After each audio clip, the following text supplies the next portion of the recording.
దేవుని నామానికి మహిమ కలుగును గాక. మీ అందరికీ నా వందనములు. ఆదికాండము 2వ అధ్యాయము. ఆకాశమును భూమియు వాటిలోనున్న సమస్త సమూహమును సంపూర్తి చేయబడెను.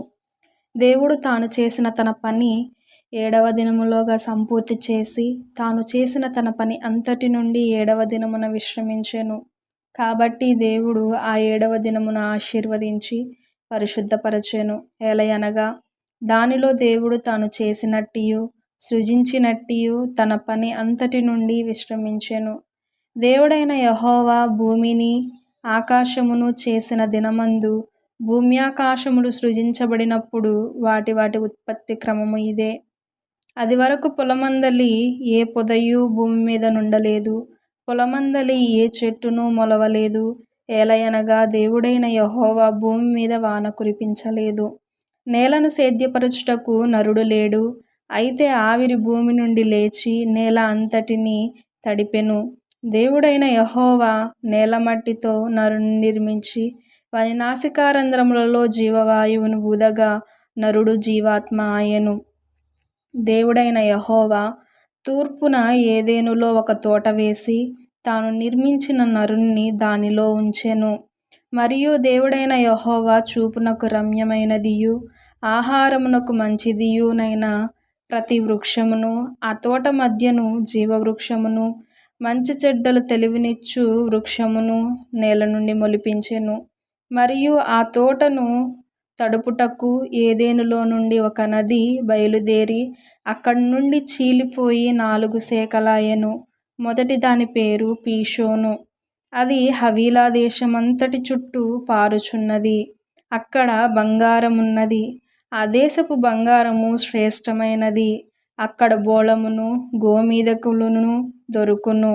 రెండవ నది పేరు గీహోను. అది కూషు దేశమంతటి చుట్టూ పారుచున్నది.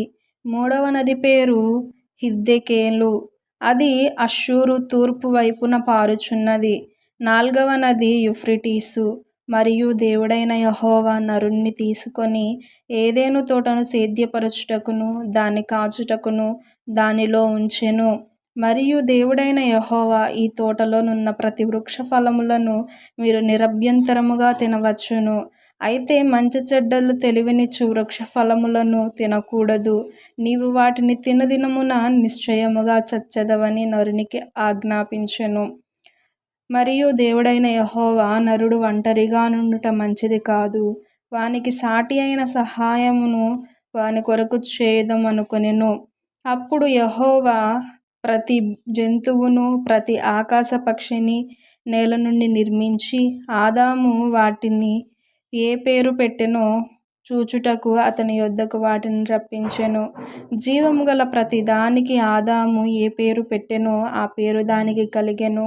అప్పుడు ఆదాము సమస్త పశువులకును ఆకాశ పక్షులకును సమస్త జంతువులకును పేరు పెట్టెను. అయినను ఆదామునకు సాటి అయిన సహాయము అతనికి లేకపోయెను. అప్పుడు దేవుడైన యెహోవా ఆదామునకు గాఢ నిద్ర కలుగజేసి అతడు నిద్రించున్నప్పుడు అతని ప్రక్కటెముకలలో ఒక దానిని తీసి ఆ చోటును మాంసముతో పూడ్చివేసెను. తరువాత దేవుడైన యెహోవా తాను ఆదాము నుండి తీసిన ప్రక్కటెముకను స్త్రీగా నిర్మించి ఆమెను ఆదామునొద్దకు తీసుకొని వచ్చెను. అప్పుడు ఆదాము ఇట్లనెను, నా ఎముకలలో ఒక ఎముక, నా మాంసములో మాంసము. ఇది నరునిలో నుండి తీయబడెను గనుక నారి అనబడెను. కాబట్టి పురుషుడు తన తండ్రిని తన తల్లిని విడిచి తన భార్యను హత్తుకొనును, వారు ఏక శరీరమయుందురు. అప్పుడు ఆదామును అతని భార్యయు వారిద్దరును దిగంబరులుగా నుండిరి. అయితే వారు సిగ్గు ఎరుగక ఉండిరి.